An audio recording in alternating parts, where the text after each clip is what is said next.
साँझ भइल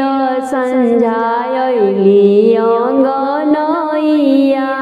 केहीले के पानी धावे केहीले के पिढैया केही हाते चावर डोलावे ऐली सन्झा मैया दादीले के पानी धावे चाचीले पिढैया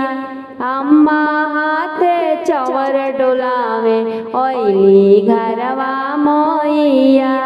साँझ भइल सन्झा ऐली अङ्गनैया पावन भइले आँगना हो पावन दुवरवा